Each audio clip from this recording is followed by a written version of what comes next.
हरि ओम।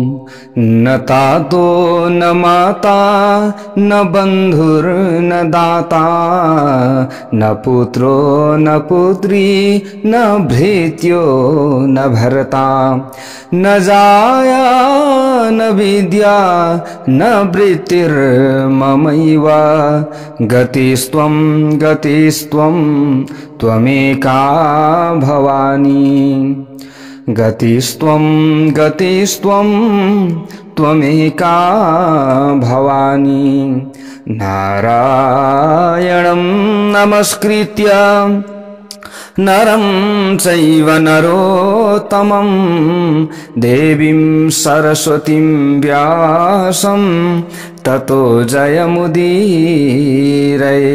जय बोलो श्रीलिंग महापुराण को जय हो।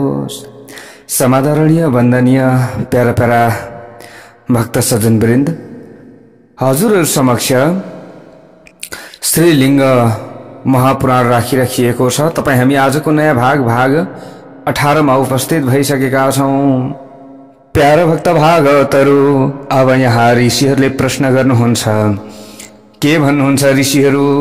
एवं वाराणसी पुण्या यदि सुत महामते वक्तुर्मर्हसि चास्माकं तत्प्रभावं हि साम्प्रतम्। हे महामुनिहरुमा बुद्धिमान हे सुतजी, यदि वाराणसी यस प्रकार पुण्यदायिनी छ भने अब हामीहरुलाई त्यसको प्रभाव कृपा गर्नुहोस्।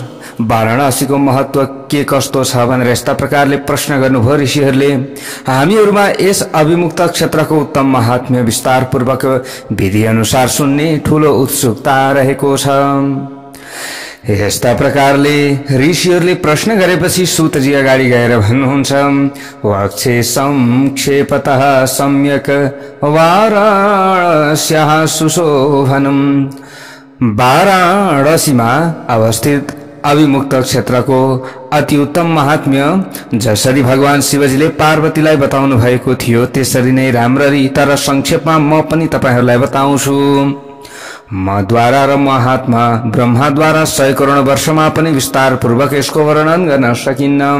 शक्यते नैव विप्रेन्द्र वर्षकोटि शतैरपि। सूतजी अगाडि गएर भन्नुहुन्छ। प्राचीन समयमा तत्काल विवाह विधि सम्पन्न गर्नुभएका नीललोहित भगवान शंकर हिमालयको शिखरबाट देवी पार्वतीका र गणेश्वरहरूका साथमा वाराणसी आउनुभयो। त्यहाँ उहाँले उनीहरूलाई आफ्नो अभिमुक्तेश्वर विश्वेश्वर लिङ्गको दर्शन गराउनु भयो र त्यही बस्न लाग्नुभयो। यस्ता प्रकारले वाराणसी, कुरुक्षेत्र, श्री पर्वत, महालय, तुंगेश्वर र केदार यी स्थानमा जुन मनुष्य यति सन्यासी बन्दछ भने त्यो मनुष्य अर्को जन्ममा पाशुपत योग सिद्ध भएपछि एकै दिनमा सम्यक ब्रह्म ज्ञान सम्पन्न यति बन्दछ। त्यसैले सबै कुरा छाडेर पाशुपत व्रत धारण गर्नुपर्दछ र वाराणसीमा देवोद्यानमा बस्नु पर्दछ। त्यहाँ रहेको शिवजीको उद्यान अत्यन्त उत्तम छ। रुद्रले मनले एउटा परम सुन्दर विमान इच्छाअनुसार सञ्चालन गर्ने भवनको निर्माण गर्नुभएको थियो। त्यस समयमा नन्दीका साथमा रहनुभएका प्रसन्न मना परमेश्वर शंकरले आफै हिमालयकी छोरी देवी पार्वतीलाई त्यस अत्युत्तम देवोद्यान आनन्द काननको दर्शन गराउनु भएको थियो। भगवान परमेश्वर शंकरले पार्वतीको प्रसन्नताका लागि त्यस अभिमुक्त क्षेत्रको महात्म्य बताउनु भयो। स्वयं भगवान शंकरले बताउनु भएको छ। उतावान परमेशान पार्वत्याः प्रीतये भवः। यहाँ भन्नुहुन्छ त्यो बगैँचा फुलेका अनेक प्रकारका गुल्म, अप्रकाण्ड वृक्ष अर्थात हाँगा वा चुक नभएका रुखहरूले सुशोभित थियो। बाहिरबाट लहराका प्रतान, हाँगा बिङ्गा आदिले अत्यन्त मनोहर थियो। चारैतिरबाट विरूढ विकसित पुष्प भएका प्रियङ्गुहरूले साथै फुलेका र काँडाहरूले युक्त भएका केतक वृक्षहरूले शोभायमान थियो। त्यो बगैँचा सुगन्धले युक्त तमालका गुल्महरूद्वारा र अत्याधिक पुष्पले युक्त वकुलका वृक्षहरूद्वारा सबैतिरबाट घेरिएको थियो। यसै प्रकारले भमराका पंक्तिद्वारा आकुल शोभायमान पुष्प समूहले युक्त भएका र राम्ररी फुलेका सैकरणौं अशोकका एवं पुन्नागका वृक्षले युक्त थियो। यसै प्रकारले त्यो बगैँचा कहीं कहीं फुलेका कमलका परागले विभूषित थियो। यस्तो सुन्दर उद्यान कहीं कहीं मयूरका ध्वनिले निनादित थियो। त्यो उद्यान कहीं कहीं राम्रा र सुगन्धित पुष्पले युक्त थियो। त्यो उद्यान आरम्भ भएका नृत्यमा संलग्न अप्सराका समूहले युक्त थियो। यस्तै प्रकारले उद्यानमा अनेकौं प्रकारका हाँगाहरूमा लुकेका नीलकण्ठ मयूर नामक पक्षीहरूद्वारा सुन्दर प्रतीत भइरहेको थियो। उद्यान अत्यन्त मनोहर थियो। त्यस उपवनको प्रान्त भाग अग्रभाग भएका नीला पुष्प गुच्छाका भारले झुकेका लामा लामा हाँगा भएका वायुद्वारा आन्दोलित भएपछि कानलाई आनन्द दिने ध्वनिले भाषित अन्तभाव भएका मनोहर अशोक वृक्षले युक्त छ। हाँसका पखेटाका हावाले हल्लिएका कमलले र स्वच्छ एवं विस्तीर्ण जलले समन्वित छ भनेर सुतरी भन्नुहुन्छ। सरोवरका तटमा उत्पन्न एवं चकित बनाउने केराका पातका चाटुकारितामा नाचिरहेका मयूरहरूले युक्त रहेको उद्यान बगैँचा छ।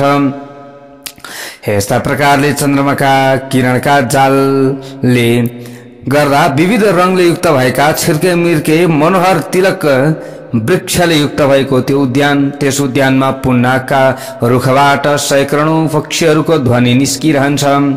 त त्यस समयमा हिमालयकी छोरी पार्वतीका र मत्त प्रसन्न एवं अन्नले पुष्ट प्रिय गणेश्वरका साथमा रहनुभएका सम्पूर्ण भुवनका भर्ता एवं लोकका स्वामी शिवजीले देवी पार्वतीलाई अनेक प्रकारका विशाल वृक्षहरूले युक्त अत्यन्त रम्य उपवन देखाइदिनुभयो।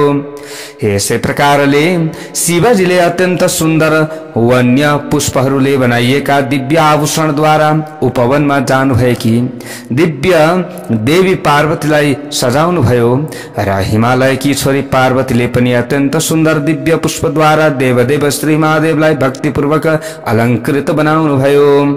यसै प्रकारले त्यसपछि त्यस अत्यन्त रम्य उद्यानलाई देखेर नन्दी आदि गणेश्वरहरूका साथमा देवदेवेश्वरका पनि पूज्य देवशंकरको पूजा गरेर साथै उहाँलाई प्रणाम गरी देवी पार्वतीले भन्न लाग्नुभयो, उद्यानम दर्शितम देव प्रभया परयायुतम क्षत्रस्य च गुणान् सर्वान् पुनर्मे वक्तुमर्हसि। हे देव, हजुरले परम शोभाले युक्त उद्यानको दर्शन गराउनुभयो। अब हजुरले यस क्षेत्रका सबै गुण मलाई बताउने कृपा गर्नुहोस्। हे देवेश, हे वृषध्वज, हजुरले यस अभिमुक्त क्षेत्रको महात्म्य पूर्ण रूपले बताउनुहोस् भनेर यस्ता प्रकारले प्रश्न गर्नुभयो।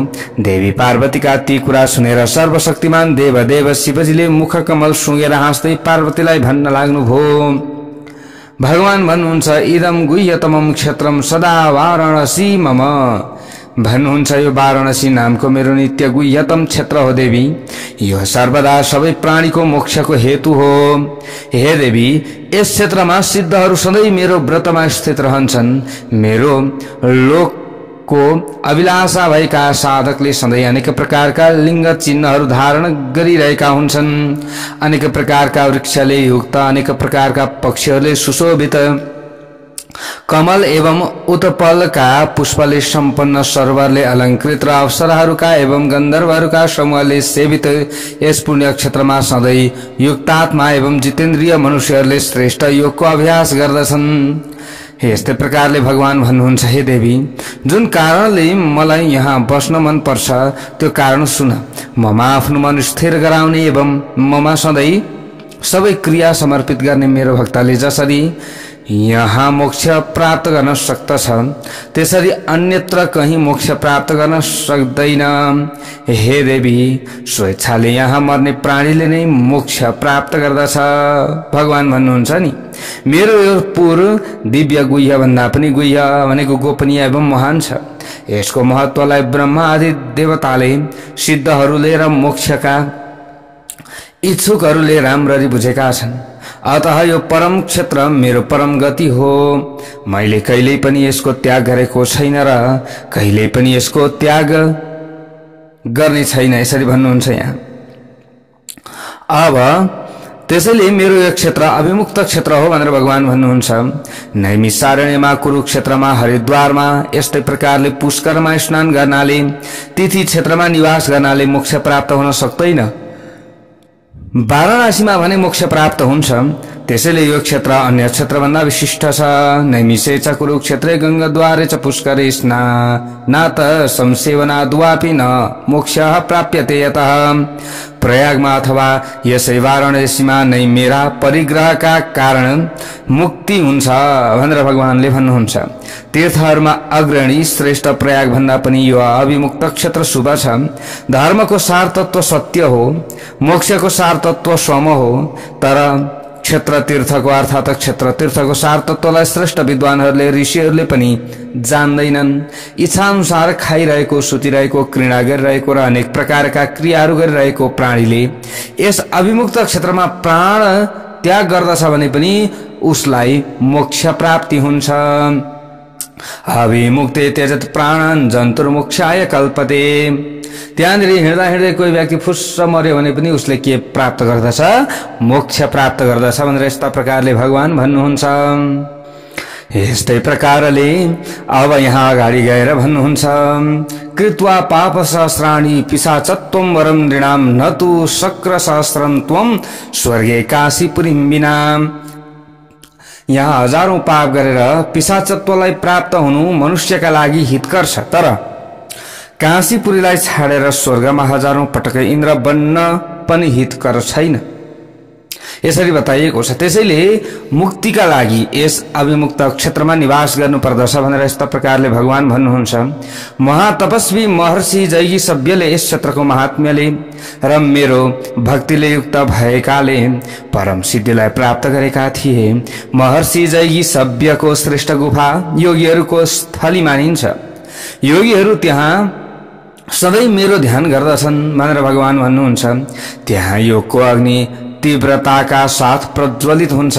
मनुष्यहरूले त्यहाँ देवताहरूका लागि पनि दुर्लभ परम कैवल्य मोक्ष प्राप्त गर्दछन्।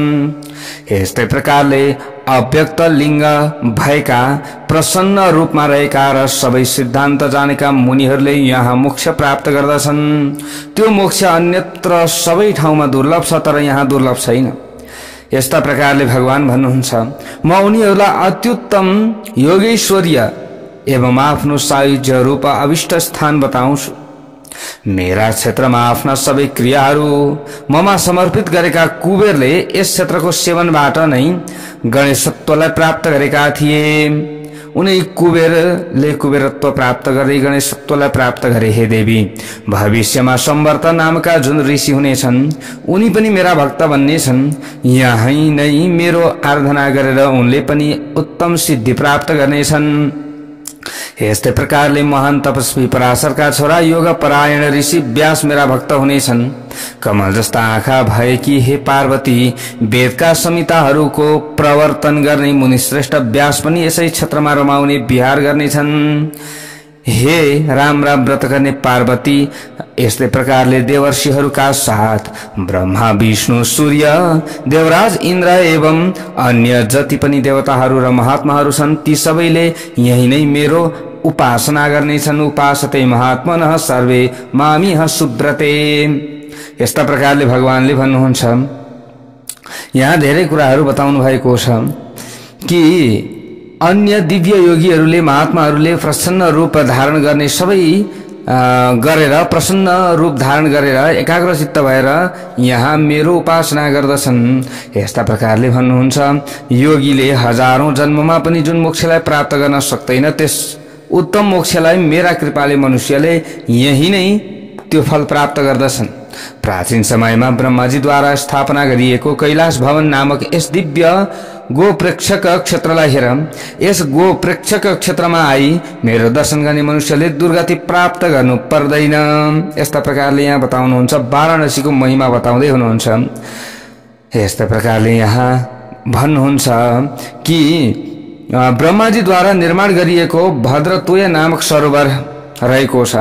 हे देवी, सबै देवताले हे शान्त हुनुहोस् भनेर यस स्थानमा म शिवलाई प्रसन्न गराएका थिए। म शान्त पनि भएको थिएँ। परमेष्ठी ब्रह्माजीले यहाँ ल्याएर मेरो स्थापना गर्नुभएको थियो। ब्रह्माजीबाट प्राप्त गरी विष्णुले पुनः मलाई यहाँ स्थापित गर्नुभएको थियो। त्यस समयमा दुखित चित्त भएका ब्रह्माजीले विष्णुलाई भन्नुभएको थियो, तपाईले मद्वारा ल्याइएको यस लिङ्गलाई किन स्थापित गर्नुभयो? त्यसपछि कुपित मुखले उक्त हुनुभएका रिसाउनुभएका ब्रह्माजीलाई भगवान श्री हरि विष्णुले प्रत्युत्तरमा भन्नुभएको थियो, रुद्र देवतामा मेरो अत्याधिक श्रेष्ठ एवं महत्तर भक्ति छ।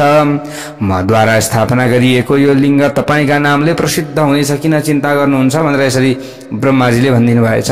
त त्यस समयदेखि यहाँनिर भन्नुहुन्छ विष्णुले प्रत्युत्तरमा भन्नुभएको थियो कि ब्रह्माजीलाई चाहिँ भन्नुभएको थियो भगवान श्री हरि विष्णुले यसरी बोल्नु पर्यो।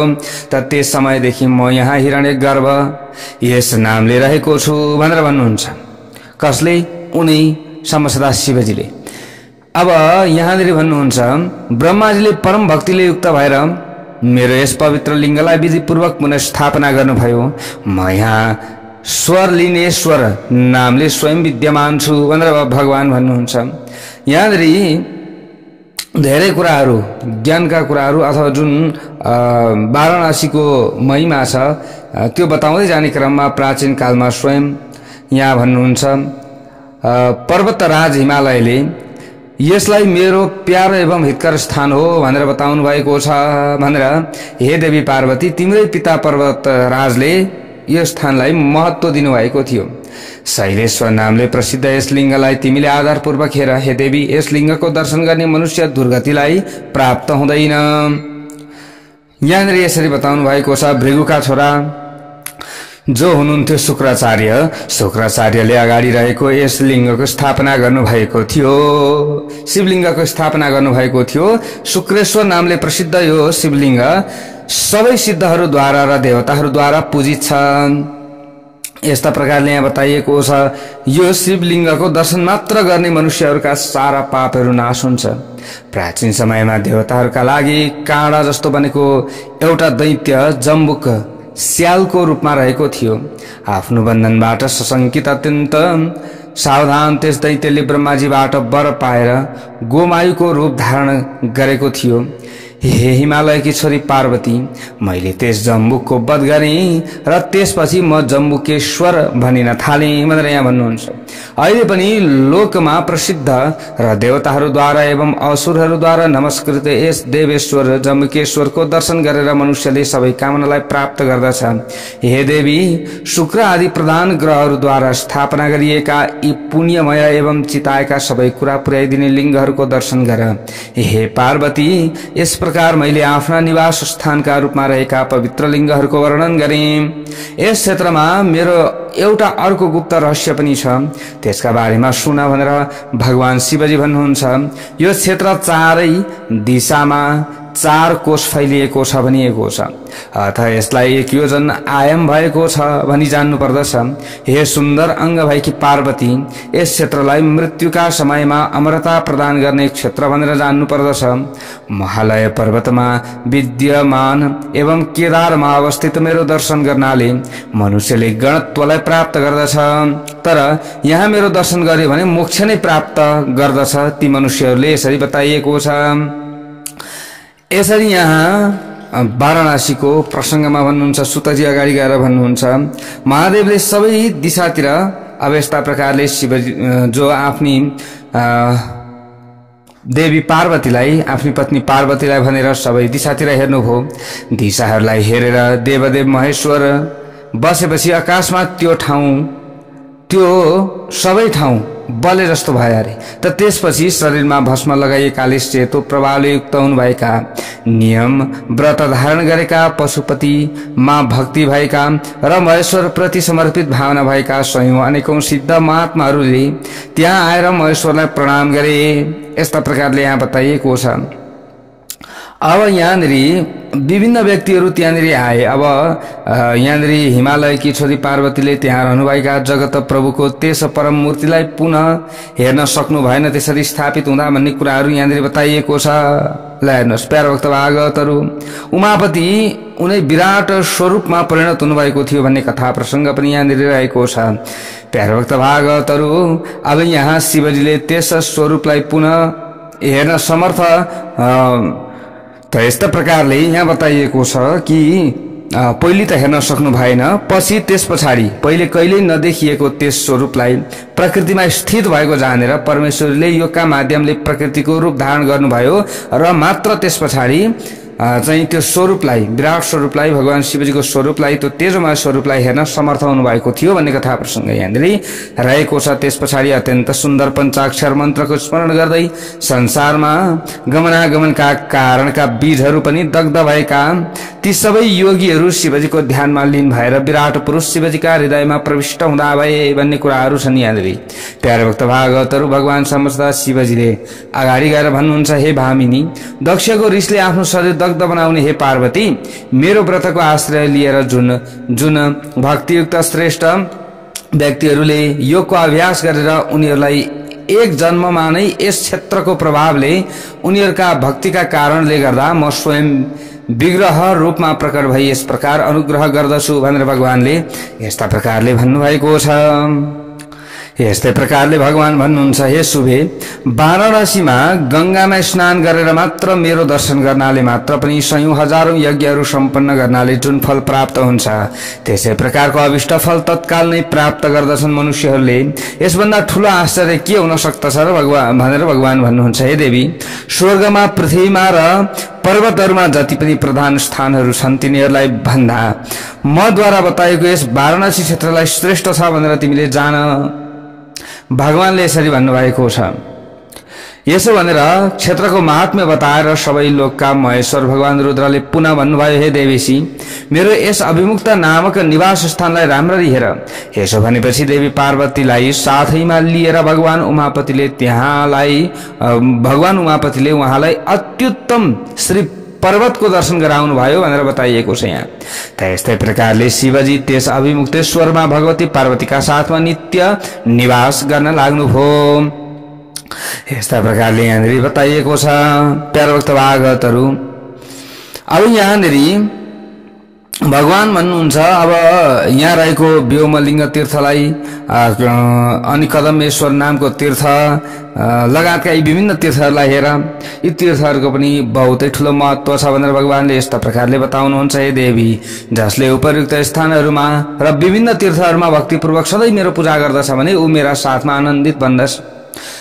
जो व्यक्तिहरूले श्रीशैलमा शरीर त्याग गर्दछ ऊ पाप रहित भएर मुक्त हुन्छ। जसरी अभिमुक्त क्षेत्रमा शुभ फल प्राप्त हुन्छ त्यसरी नै यहाँ पनि शुभ फल प्राप्त हुन्छ, यसमा कुनै पनि सन्देह छैन भनेर यस्ता प्रकारले यहाँ बताउनुहुन्छ। अब हे सुव्रते, जसले यी ठाउँमा मलाई विधिपूर्वक घृत घिउले महास्नान गराउँछ उसले मेरो सायुज्य प्राप्त गर्दछ। 25 पल घिउको अभ्यङ्ग र 100 पल घिउको स्नान हुन्छ भनेर जान्नु पर्दछ भन्ने यस्ता प्रकारले बताइएको छ।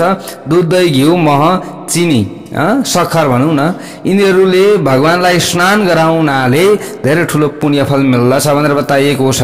सुतजी भन्नुहुन्छ, यी कुरा सुनेर वाराणसीपुरीमा गएर देवी पार्वतीले दूधले एवं गाईको घिउले अभिमुक्तेश्वर लिङ्गलाई स्नान गराउनु भयो।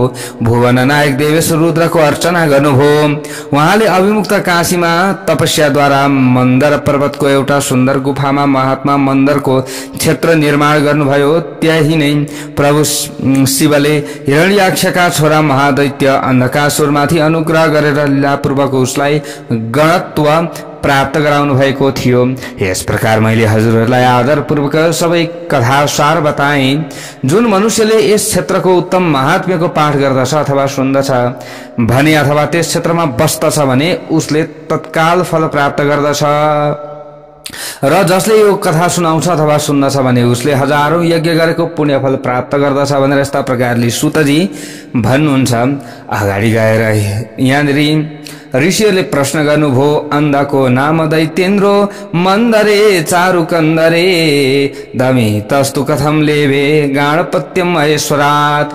हे सुतजी, दैत्यराज अन्धकले मन्दर पर्वतका सुन्दर गुफामा दमित भएर कसरी महेश्वरबाट गणपत्य अथवा गणपति पद प्राप्त गरे, यो घटना जसरी घटित भएको थियो तपाईले जसरी सुन्नु भएको थियो त्यसरी नै कृपा पूर्वक हामीलाई पनि सुनाउनुहोस् भनेर यस्ता प्रकारले प्रश्न गरेपछि सुतजी भन्नुहुन्छ अन्धकानुग्रहं चैव मन्दरे शोषणं तथा।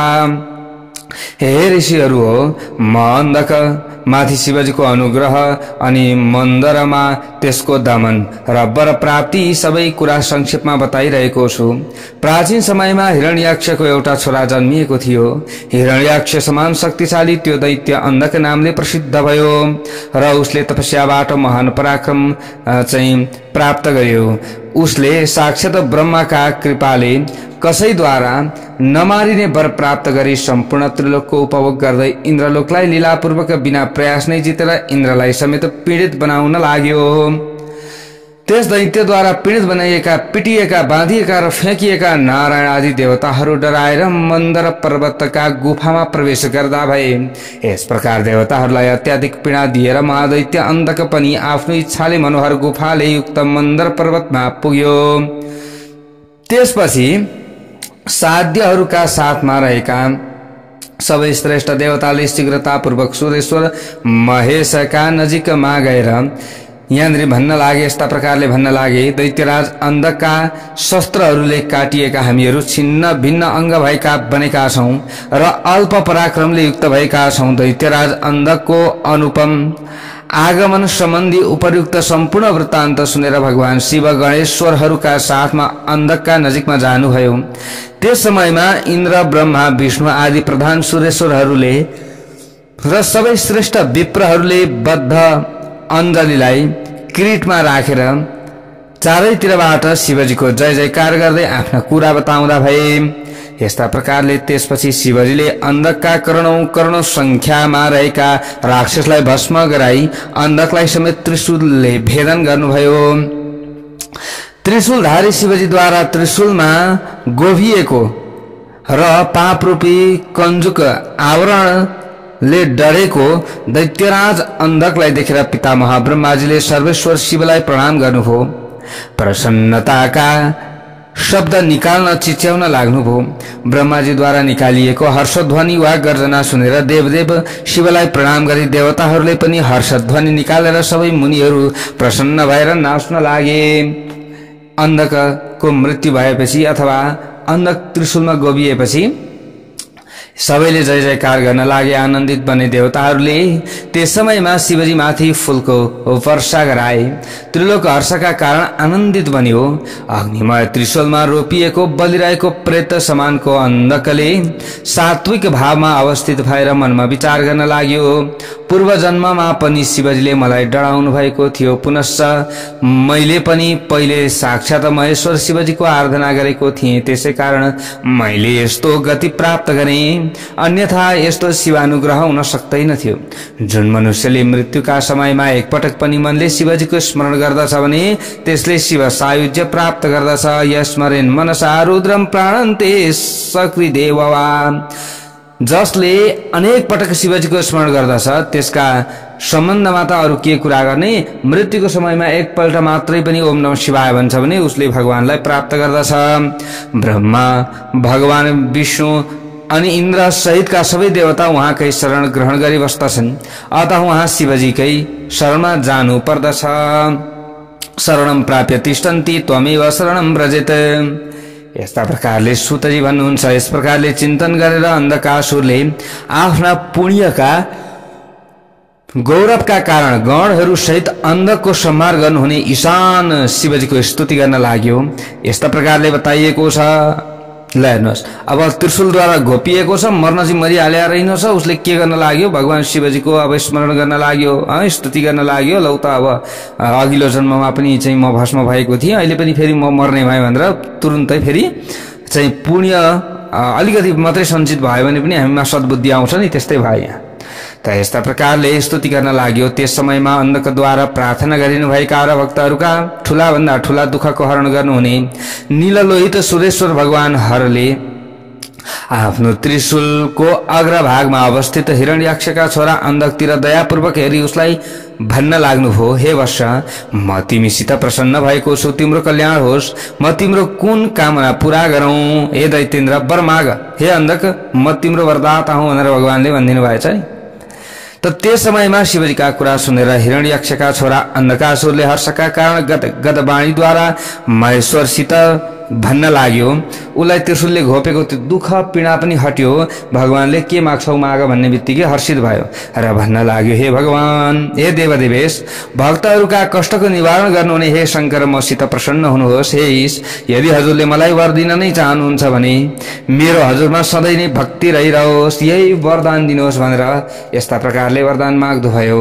महात्मा अन्धकासुरका कुरा सुनेर महान कान्तिले युक्त हुनुभएका शिवजीले त्यस दैत्येन्द्रलाई आफ्नो दुर्लभ भक्ति प्रदान गर्नुभयो। त्यस दैत्यलाई त्रिशूलबाट उतारेर गणाधिप पद पनि प्रदान गर्नुभयो। त्यस समयमा इन्द्र आदि देवताहरूले गणपत्य पदमा प्रतिष्ठित त्यस अन्धकलाई प्रणाम गरे भनेर यस्ता प्रकारले बताइएको छ। त भगवान शिवजीको भक्ति गर्यो, शत्रु नै थियो तर पनि भगवान शिवजीको भक्ति गरेका कारणले गर्दा उसले गणपत्य प्राप्त गर्यो, गणाधिप पद प्राप्त गर्यो। त यस्ता प्रकारले यहाँ बताइएको छ। अगाडि गएर भगवान नारायणको वराह अवतार, हिरण्यक्षको संहार, पृथ्वीको प्रतिष्ठापन आदि कथा यहाँ रहेको छ। ऋषिहरूले प्रश्न गर्नुहुन्छ, भगवान विष्णुद्वारा अन्धका पिता महाभयंकर दैत्य हिरण्यक्ष कसरी मारिए? विष्णुले वराहको रूप किन धारण गर्नुभयो? उहाँको सिंहले कसरी महेश्वरको भूषणत्वलाई प्राप्त गर्यो? यस्ता प्रकारले यो सबै कुरा प्रश्न गरिसकेपछि सुतजी भन्नुहुन्छ, हिरण्यकशिपु र भ्राता हिरण्यक्ष इति स्मृत। हे ऋषिश्वर हो, हिरण्यक्षलाई हिरण्यकशिपुका भाइ भनिएको छ।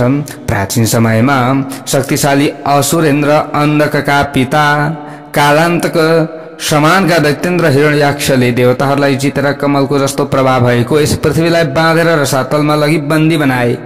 त्यसपछि बलशाली क्रूर एवं अति दुरात्मा दैत्यराज हिरण्यक्षद्वारा सताइएका, पिटिएका र बाँधिएका, अतः मलिन मुख श्री भएका निन्याउरो मुख बनाएका ब्रह्मा सहितका देवताले करोडौं दैत्यहरूको संहार गर्नुहुने भगवान श्रीहरि विष्णुलाई प्रणाम गर्दा भए, प्रणम्य शिरसा विष्णुम दैत्य कोटि विमर्दनम। त्यसपछि सबैले नै श्रीहरिलाई पृथ्वीको बन्धन सम्बन्धी वृत्तान्त बताए। पृथ्वीको बन्धन सम्बन्धी उपयुक्त कुरा सुनिसकेपछि भगवान श्रीहरि विष्णुले पहिले लिङ्ग प्रादुर्भावका समयमा जस्तो रूप धारण गर्नुभएको थियो त्यस्तै यज्ञ वराहको रूपलाई धारण गर्नुभयो। आफ्ना दाँतका तीखा अग्रभागद्वारा दैत्यहरू सहित महाबली दैत्यराज हिरण्यक्षको वध गरेर सुशोभित हुनुभयो। दैत्यहरूको संहार गर्ने प्रभु विष्णु जसरी पूर्व कल्पका आरम्भमा रसातलमा प्रवेश गर्नुभएको थियो त्यसरी नै रसातलमा प्रवेश गरेर पृथ्वी देवीलाई आफ्ना काखमा राखेर त्यहाँबाट ल्याई पुनः बाहिर प्रतिष्ठित गराउनुभयो। जय बोलौं श्रीलिङ्ग महापुराणको जय जय होस्। त्यसपछि पृथ्वीको उद्धार गरेपछि देवदेव ब्रह्माजीले हर्षयुक्त गदगद वाणीद्वारा इन्द्र आदि देवताहरूका साथमा मिलेर देवेश विष्णुको स्तुति गर्न लाग्नुभयो। शाश्वत अविनाशी धाराले युक्त दण्डधारी नारायण सर्वमय ब्रह्मस्वरूप परमात्मा, पृथ्वीको रचना एवं रक्षा गर्ने, देवताहरूका शत्रुहरूको स्वयं विनाश गर्ने, सुरेन्द्रहरूका जनक एवं नायक र सबैका शास्ता नियन्ता भगवान वराहलाई नमस्कार छ भनेर यस्ता प्रकारले यहाँनिर स्तुति गर्न लाग्नुभयो। यहाँ भन्नुहुन्छ, हे विष्णु, हजुरले एउटा दाराको अग्रभागको कोटिको एक भागको आधा भाग बराबर आफ्नो दाराको कोटिले नै पुत्रहरू एवं सेवकहरू सहित कामद आदि प्रधान दैत्यहरूलाई क्षणभरमा मारिदिनु भएको छ। हजुरलाई नमस्कार छ भनेर यस्ता प्रकारले यहाँनिर स्तुति गरे। सबैले प्रसन्न भए। प्यारोक्त भागवतहरू अब यहाँनिर अझै भन्दैछन्, हजुरले नै सबैलाई धारण गर्नुभएको छ। यस प्रकार श्रीहरिको नाभि कमलबाट उत्पन्न हुनुभएका प्रजापति एवं वाक्पति ब्रह्माले देवताहरूका साथमा अनेक प्रकारका स्तुति वचनले वराह रूपधारी भगवान श्रीहरि विष्णुलाई प्रणाम गरी उनी भगवान विष्णुका मुखबाट अनेकौं वरदान प्राप्त गर्नुभयो। यस्ता प्रकारले बताइएको छ। त प्यारा भक्त भागवतहरू अब त्यस पछाडि देवताहरूले र मुनिहरूले विष्णुद्वारा ल्याएकी पृथ्वीलाई आफ्नो शिरमा राखेर चक्रधारी विष्णुका नजिकमा नै उनलाई नमस्कार गरे। उनीहरूले भने, हे सबैलाई वर प्रदान गर्ने पृथ्वी, सहज क्रियाकलापले युक्त हुनुभएका 100 करोडौं हातले शोभायमान वराह रूपधारी यहाँ विष्णुले नै हजुरको उद्धार गर्नुभयो। हे धरणी, हे महाभाग, हजुर भूमि हुनुहुन्छ। हे अव्यय, हजुर धेनु हुनुहुन्छ। हे मृत्युके, हजुर नै लोकलाई धारण गर्नुहुन्छ। हजुरले हाम्रा पापलाई टाढा गराइदिनुहोस्। हे वरदे, हे कमला नयनी, हामीहरूद्वारा मन वचन कर्मले गरिएका पाप हजुरद्वारा नष्ट गराइएपछि नै हामीहरू हजुरका कृपाले बाँच्दछौँ। देवताहरूद्वारा यसरी स्तुति गरिएकी पृथ्वी देवीले भनिन्, हे द्विजगण, वराहका दाराले खनिएको पृथ्वीको माटालाई जसले पूर्वोक्त वैदिक स्तुति मन्त्रको उच्चारण गर्दै आफ्नो शिरमा धारण गर्दछ, ऊ सम्पूर्ण पापबाट मुक्त हुन्छ। त्यो व्यक्ति क्रमैले पृथ्वी लोकमा दीर्घजीवी, बलवान, धन्य र धनधान्य, पुत्र पौत्र सहित युक्त हुन्छ। पुनः प्रारब्ध कर्म क्षीण भएपछि स्वर्गलोक प्राप्त गरी देवताहरूका साथमा आनन्दित बन्दछ। यस प्रकार निष्पाप वराह रूपलाई त्याग गरेर भगवान वराह विष्णु क्षीरसागरमा गएपछि बुद्धिमान देवदेवको दाराको भारले आक्रान्त पृथ्वी एकपटक फेरि हल्लियो अरे। संयोगवश ती सबै कुरा हेर्दै जगतका स्वामी शिवजी त्यहाँ पुग्नुभयो। उहाँले वराहको दंष्ट्रालाई देख्नुभयो। उहाँले आफ्नो भूषण बनाउने उद्देश्यले त्यसलाई ग्रहण गर्नुभयो अनि वराह दंष्ट्रलाई आफ्ना श्मश्रु दाढीका रोमका नजिकमा अवस्थित विशाल वक्षस्थलमा धारण गर्नुभयो। तब इन्द्र सहितका सबै देवताले देवदेव शिवजीका ऐश्वर्यको स्तुति गर्न लागे। यस प्रकार देवदेवले लीलापूर्वक पृथ्वीलाई प्रतिष्ठित गराउनुभयो भनेर यस्ता प्रकारले यहाँनिर बताइएको छ। प्रलय कालमा पनि भगवान श्री हरि विष्णु ब्रह्मा एवं अन्य देवताहरूको कलेवरलाई देखेर सर्वव्यापक प्रभु शिव भक्त वात्सल्यका कारण विष्णुका अङ्गको अंश दंष्ट्राद्वारा विभूषित हुनुहुन्न थियो यसरी बताइएको छ। भने विप्रहरूको मुक्ति कसरी हुन्थ्यो त? यदि त्यस्तो हुनुहुन्न थियो भने कसरी मुक्ति हुन्थ्यो? हुँदैन थियो। अतः परमेश्वर के हुनुहुन्छ, महेश्वर के हुनुहुन्छ, दंष्ट्री हुनुहुन्छ भनेर यस्ता प्रकारले सुतजी भन्नुहुन्छ। यस्तै प्रकारले अगाडि गएर यहाँ नृसिंह अवतारको प्रसङ्गमा भक्त प्रहलादको कथा रहेको छ। हिरण्यकशिपुको वधका बारेमा बताइएको छ। प्यारा भक्त भागवतहरू यहाँ अगाडि गएर सुतेजी भन्नुहुन्छ, हिरण्यकशिपुका छोरा प्रहलाद नामले विख्यात थिए। उनी धर्मज्ञ, सत्य सम्पन्न, तपस्वी एवं बुद्धिमान थिए। उनी जन्मैबाट अविनाशी, सर्वज्ञ, सर्वगामी, सबै देवताका उत्पत्तिका कारण स्वरूप आदि पुरुष परब्रह्म स्वरूप ब्रह्माका अधिपति र सृष्टि स्थिति एवं संहारका कारणका रूपमा अवस्थित देखेर विष्णुको भक्तिपूर्वक पूजा गर्दथे। यस्ता प्रकारले बताइएको छ।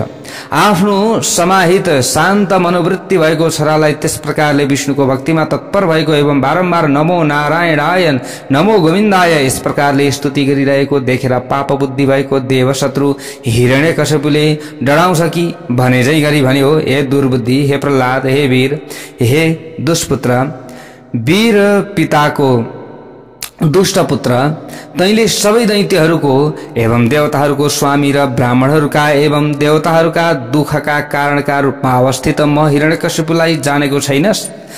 विष्णु, ब्रह्मा, इन्द्र, वरुण, वायु, इन्द्र, ईशान अथवा अग्नि यिनीहरूमा यस्तो को छ जो म समान होस्? अतः त तुच्छ नारायणलाई पूर्ण रूपले छाडेर सधैँ नै भक्तिपूर्वक मेरो पूजा गर। हे प्रहलाद, तँलाई बाँच्ने इच्छा छ भने ध्यान दिएर मेरो यो कुरा सुन भनेर हिरण्यकशिपुले आफ्नो छोरालाई त्यसरी थर्कायो। त हिरण्यकशिपुका कुरा सुनेर पनि बुद्धिमान प्रहलादले नमो नारायणाय, नमो नारायणाय भन्दै विष्णुको पूजा गरि नै रहे। उनले सबै दैत्यहरूलाई नारदद्वारा उपदेश गरिएको मनोहर ब्रह्म विद्या पनि सिकाए। स्वयं इन्द्र आदि देवताहरूद्वारा पनि दुर्लभ आफ्नो आज्ञालाई आफ्नै छोराले उल्लङ्घन गरेको देखेर हिरण्यकशिपुले दानवहरूसित भने, वधयोग्य यस कुपुत्रलाई अनेकौं उपायद्वारा मार्ने काम गर भनेर हिरण्यकशिपुले अराउँदो भयो। त यस्ता प्रकारले मार भनेर यसरी अराइसकेपछि दुरात्मा दैत्यहरूद्वारा यस प्रकारले आज्ञा पाइसकेपछि असुरहरूद्वारा दैत्यराज हिरण्यकशिपुका छोराप्रति गरिएका यहाँ विभिन्न उपायहरू छन् मार्नका लागि। प्यारा भक्त भागवतहरू, हजुरहरूले सुन्नु भएको छ कथा, धेरै लामो खालको पनि छ। त त्यसपछि अभिमानले युक्त भएको हिरण्यकशिपुको वध गर्नका लागि भगवान उनी श्री हरि विष्णु नृसिंहको रूपलाई धारण गरेर त्यहाँ प्रकट हुनुभयो। अन्तिममा त्यसरी प्रकट हुनुभयो र उहाँले पुत्र प्रहलादतिर हेरेर उसका पिता दानव जो दानव अधम दानव थियो हिरण्यकशिपुको वध गर्नुभयो भनेर यस्ता प्रकारले यहाँ बताइएको छ। उहाँले त्यसै समयमा आफ्ना तीखा सयकरोडौं नङले उसलाई विदीर्ण गराउनु भयो, छातीबाट चिर्नुभयो, पेटबाट चिर्नुभयो। यसरी बताइएको छ। त्यसपछि पापको नाश गर्नुहुने विष्णुले बान्धवहरूसित अथवा बान्धवहरू सहित त्यस दैत्यको वध गरेर पुनः त्यसलाई पिस्न लाग्नुभयो। उहाँ त्यस समयमा प्रलयकालीन अर्को अग्नि समान प्रतीत भइरहनु भएको थियो भनेर यस्ता प्रकारले बताइएको छ। त त्यस समयमा भगवान नृसिंहको त्यो स्वरूपलाई देखेर सबै देवता दानव ब्रह्मा विष्णु आदि सबै एकदम अधैर्य भएर त्यहाँबाट भाग्न लागे अरे। त्यस्तो चाहिँ एकदम रिसाहा स्वरूपमा देखिनु भएको थियो नृसिंह भगवान। उनीहरू सबै भागेपछि 1000 रूपले युक्त हुनुभएका, सबैतिर चरणले सुहाउनुभएका, सबैतिर हातहरूले समन्वित बन्नुभएका, हजारौं आँखाले युक्त हुनुभएका नृसिंह भगवान नृसिंह सम्पूर्ण ब्रह्माण्डलाई व्याप्त गरी स्थित हुनुभयो। लोकालोक मर्यादा पर्वतमा एकत्रित भएका ब्रह्मा, साध्य, यम एवं मरुदगणका साथमा रहेका श्रेष्ठ देवताहरूले र अन्य प्राणीहरूले उहाँको स्तुति गरे भनेर यस्ता प्रकारले बताइएको छ। अब यहाँनिर सबैले के गरे? देवताहरूले भगवान नृसिंहको स्तुति गरे। त स्तुति गर्दाखेरि पनि उहाँ प्रसन्न हुनु भएन। पछि चाहिँ माता लक्ष्मी आउनुभयो अनि पनि भएन। पछि आफै प्रहलादले चाहिँ स्तुति गरेपछि प्रहलाद छेउमा गइसकेपछि भगवान फेरि प्रसन्न हुनुभयो भन्ने कथा प्रसङ्गहरू हजुरले सुन्नु भएको छ। त प्यारे भक्त भागवतहरू, यहाँनिर सबैले स्तुति गरे। हजुर नै विष्णु हुनुहुन्छ, हजुर नै रुद्र हुनुहुन्छ। हे ईश्वर, धेरै प्रलाप गरेर के फाइदा? हे प्रभु, अद्वितीय एक भएर पनि आफ्नो मायाले अनेक रूपमा अवस्थित हुनुहुन्छ। हजुर, हामीहरूले कसरी अब के गरौं? हजुरलाई कसरी प्रसन्न बनाऊ? हजुर त धेरै दिव्यमान भइरहनु भएको छ। यसरी यस्ता प्रकारले यहाँनिर सबैले भने। अब विभिन्न भावले युक्त अनेक प्रकारका स्तुतिहरूद्वारा प्रार्थना गरिए तापनि भगवान विष्णु आफ्नो नृसिंह रूपलाई सम्मान गर्दै शान्त हुनु भएन अरे। त्यो समयमा उहाँ एकदम रिसाइरहनु भएकै अवस्थामा हुनुहुन्थ्यो। त्यसपछि इन्द्र ब्रह्मा सहित सबै देवताले प्रभु शिवजीको ध्यान गरेर नृसिंह रूपधारी विष्णुका विषयमा सबै कुरा बताए, उहाँको स्तुति गर्न लागे। यसरी बताइएको छ। त्यसपछि शीघ्रतापूर्वक परमेश्वरको स्तुति गरेर ब्रह्मा आदि देवता आफ्नो रक्षाका लागि मन्दर पर्वतमा रहनुभएका उमाका साथमा विहार गरिरहनुभएका गन्धर्व, सिद्ध एवं अप्सराहरूद्वारा सेवित गरिरहनुभएका भगवान श्री महादेवका शरणमा गए। यस्ता प्रकारले बताइएको छ। त्यहाँ गएर गदगद वाणीले महादेवको स्तुति गरे। ब्रह्माजी भन्नुहुन्छ, नमस्ते कालकालाय, नमस्ते रुद्रमन्यवे। यस्ता प्रकारले गएर सबैले भगवान कसको समस्त शिवजीको स्तुति गर्न लागे। हजुरको उन्मिलनतामा पनि हजुरको विनाश हुँदैन। हे देव, अमित तेजले युक्त हुनुभएका नृसिंह रूपधारी विष्णुद्वारा हामीहरू सन्तप्त बनेका छौं, उहाँलाई प्रसन्न गराइदिनुहोस् भनेर यस्ता प्रकारले बिन्ती चढाए। यस प्रकार प्रार्थना गरिनुभएका प्रभु श्री महादेवले देवताहरूलाई अभयदान दिनुभयो। हाँस्दै उनीहरूलाई भन्नुभयो, म नृसिंहको संहार गर्नेछु। त्यसपछि शिवजीलाई प्रणाम गरेर इन्द्र पनि देवताहरूका साथमा जसरी आएका थिए त्यसरी नै फर्किए भनेर यस्ता प्रकारले बताइएको छ। नरसिंहको के गर्नेछु? म संहार गर्नेछु। जुन त्यो क्रोध रूपको थियो त्यो क्रोध रूपको चाहिँ संहार गर्नेछु भन्न खोजे हो। फेरि नृसिंह भगवानकै संहार गर्नेछु भन्न खोजिया चाहिँ होइन। फेरि यसरी बुझ्नु पर्यो। यस्ता प्रकारले त्यसपछि उठेर सर्पको रूप धारण गरी श्री महादेवजी असुर भक्षक वा मृगलाई भक्ष्य बनाउने गर्भयुक्त नृसिंहका नजिकमा जानुभयो। त्यस समयमा नृसिंहका प्राण हरण गर्नुभएका सरब रूपधारी शिव देवताहरूद्वारा पूजित हुनुभयो। त्यसपछि नृसिंह रूपबाट मानव रूप बनी भगवान विष्णु त्यहाँबाट जानुभयो। यसरी बताइएको छ। ल हेर्नुहोस् त, त्यो नृसिंह रूप जो त्यो रिसापनलाई चाहिँ भगवान शिवजीले मार्नु भएको थियो र फेरि उहाँलाई विष्णु रूपमा परिवर्तित गराइदिनु भएको थियो। त्यस पछाडि भगवान श्री विष्णु त्यहाँबाट जानुभयो भन्ने कथा प्रसङ्ग लिङ्ग पुराणमा छ। यस प्रकार देवताहरूद्वारा स्तुति गरिनु दिनुभएका शिवजी पनि आफ्नो ठाउँमा जानुभयो। जसले शिवजीको यस उत्तम स्तोत्रको पाठ गर्दछ, यो उत्तम कथाको पाठ गर्दछ, श्रवण गर्दछ, श्रवण गराउँदछ भने उसले रुद्रलोकलाई प्राप्त गर्दछ भनेर यस्ता प्रकारले यहाँनिर सुतजीले भन्नुभएको कथा प्रसंग हजुरहरु समक्षमा हामीले पनि यथामति विस्तार गर्यौं। अब यहाँबाट उताको कथा प्रसंग भोलिको भागमा जय बोलौं श्रीलिंग महापुराणको जय जय।